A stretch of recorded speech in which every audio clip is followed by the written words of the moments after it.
Hola, queridos amigos, hola, queridas amigas, bienvenidos, bienvenidas de nuevo a mi canal. Me llamo Rafael Fernández Louro y soy profesor de idiomas. ¿Qué tal? ¿Cómo estáis?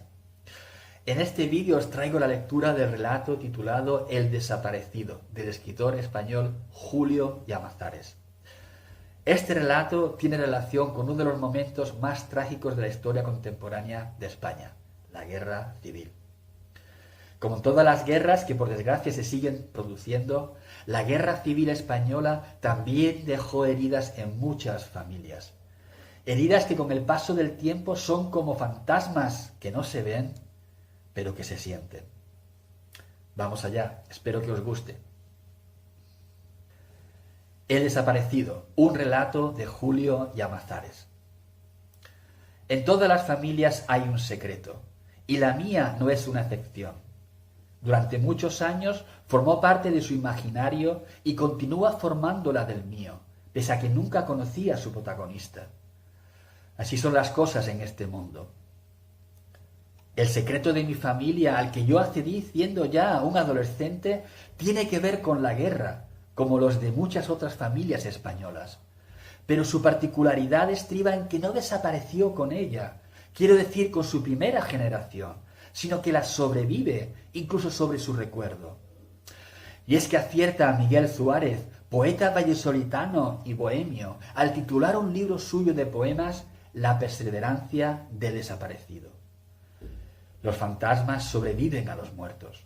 Mi tío Ángel, el desaparecido, tendría ahora, si viviera, cerca de los 100 años, y era hermano de mi padre. El segundo en concreto de una larga lista que llegó a sumar hasta 10 hermanos, pero que las condiciones sanitarias de la época redujeron a la mitad apenas iban naciendo, y de la que mi padre fue el más pequeño. Maestro nacional, como su madre, mi tío Ángel ejercía en la escuela de Orzonaga, una aldea minera de León cercana a su localidad natal, cuando estalló la guerra civil. Y ante la perspectiva de que lo fusilaran, era miembro del sindicato CNT, huyó a las montañas donde se concentraban ya los republicanos que escapaban de las zonas sublevadas de León.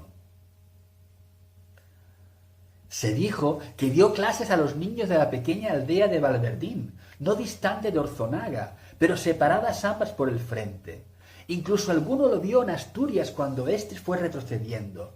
Pero la pista se le perdió para siempre con su caída definitiva en el otoño de 1937, como a tantas otras personas. Durante muchos años, acabada ya la guerra, sus padres y sus hermanos trataron de encontrarlo inútilmente. Por lo que me contó mi padre, lo hicieron a través de la Cruz Roja Internacional, de la policía, un tío mío lo era, de los programas de las radios clandestinas, incluso a través de los guerrilleros, antiguos compañeros de mi tío, que durante varios años siguieron por la región y con uno de los cuales mi padre se entrevistó una noche aprovechando que era la fiesta del pueblo y todo el mundo estaba en el baile.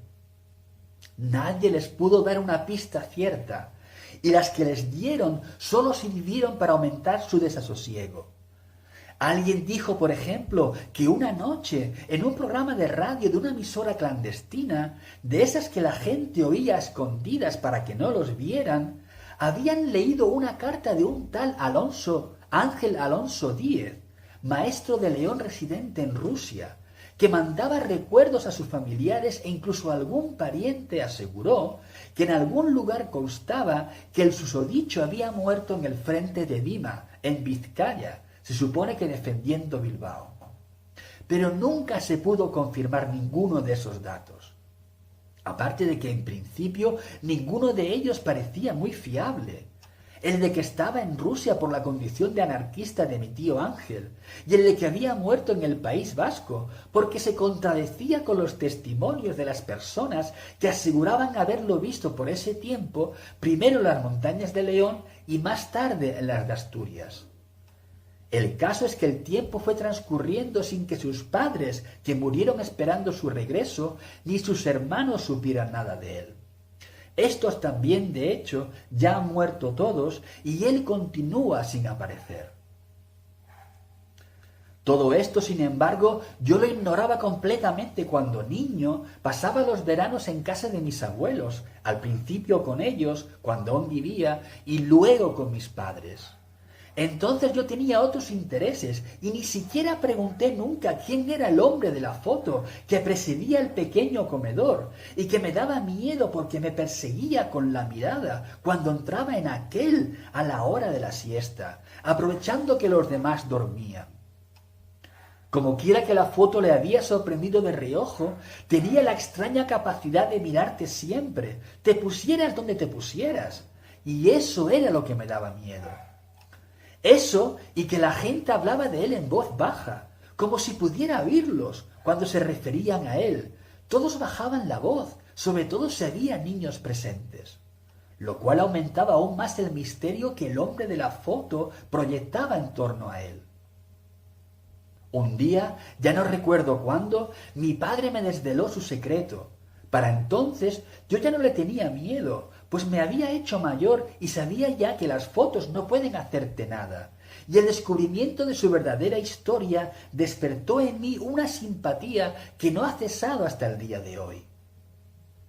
Tanto como para conservar su foto cuando, pasados los años, también mis padres murieron y la vieja casa familiar pasó a mis manos y a mi poder, con los cambios que eso supone siempre.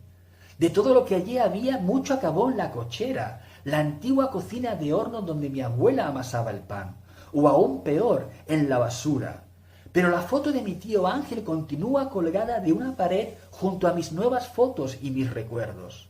Entre ellos, los dos únicos que en la casa se conservaban todavía de él, una caja de reloj y una lámpara de marquetería, a la que, al parecer, era muy aficionado. En la caja del reloj hay dos nombres tallados en madera, Manuel y María, los de mis abuelos, junto con el de su pueblo, la Mata de la Bérbula. Y en la lámpara por dentro una fecha a lapicero, 1931. Para entonces yo ya había hecho algunas investigaciones para saber quién era realmente aquel. En el pueblo donde ejerció de maestro, por ejemplo, encontré a una anciana que había sido alumna suya. Me contó que, antes de empezar las clases, mi tío llevaba a todos los chicos a la base en el arroyo. Íbamos como gitanos, me resumió la señora las condiciones higiénicas de aquella época. Y sus contemporáneos de su localidad natal me contaron que era un poco tartamudo, pero muy inteligente y preparado. Supe también que había tenido una novia en un pueblo no lejano al de su escuela. Ignoro si seguía haciéndolo cuando comenzó la guerra. Y que también mantuvo una relación con una prima carnal. Esto por una fotografía. Pese a lo cual seguía soltero en el momento de desaparecer.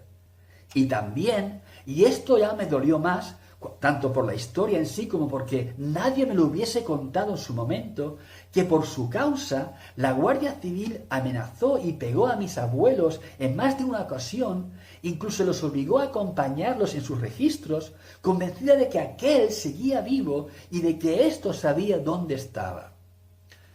Y ello a pesar de que mis abuelos habían dado 3 de sus cinco hijos al ejército de Franco, uno de ellos mi padre, con 19 años, por los 2 que habían hecho la guerra con la República. Pero lo que nunca encontré, como le pasó a mi padre, fue una pista sobre su paradero. Tan solo una referencia en un libro sobre la represión de los maestros en León, que fue una de las más violentas. Más de 200 murieron y otros tantos fueron depurados y apartados de la profesión. Y el recuerdo de aquellas 2 legendarias, la que estaba en Rusia, que a mi abuela le sirvió para seguir viviendo, y la que murió en Vizcaya, que mi padre dio por buena, seguramente para no seguir buscándolo, que continúan siendo las únicas existentes a día de hoy, y que tienen todos los visos de seguir siéndolo en el futuro, pues tantos años después mi esperanza de encontrar otra ya es tan remota como la de que mi tío regrese. Ni siquiera las exhumaciones que desde hace 2 o 3 años tienen lugar por todo el país en busca de los restos de los republicanos enterrados por las cunetas y por los montes como alimañas me permite alimentarla, porque ¿cómo podría reconocerlo si ni siquiera sé dónde está? Así que me temo mi tío Ángel seguirá siendo el desaparecido y su fotografía colgando de la pared de la vieja casa de mis abuelos, ahora la mía de vacaciones, como lo viene haciéndolo desde hace ya 70 años. Quizá mi hijo la quite un día cuando la herede como yo antes, a él no le da ningún miedo y ya nadie habla de él. Y entonces su fantasma desaparecerá también, sumergiéndose en el agujero negro de la historia. Pero mientras siga ahí, mientras yo siga mirándola y recordando al hombre que cuando niño me daba miedo por su mirada y porque todos hablaban en voz baja de él, mi tío seguirá vivo, puesto que, como nunca nadie lo hubiera muerto, se ha convertido ya en un fantasma, esto es, en un reflujo de la imaginación. Y ya se sabe que los fantasmas sobreviven a los muertos, incluso a veces hasta a los vivos. Tal es su fuerza y su sugestión. Bueno, este ha sido el relato, una historia muy intensa, de muertos y fantasmas, de guerra civil, una historia triste. Y es lo que ha ocurrido en este país después del conflicto de la guerra civil. Un conflicto muy trágico que todavía conserva sus fantasmas. Quizás se conservarán durante mucho tiempo. Bueno, podéis leer este relato en mi página de WordPress o si no también a través del enlace a la fuente donde encontré este interesante relato. Si os ha gustado lo podéis compartir con amigos, amigas y familiares. Esto ha sido todo. Espero que os haya gustado y hasta la próxima. Cuidaos mucho, por favor. Adiós. Chao.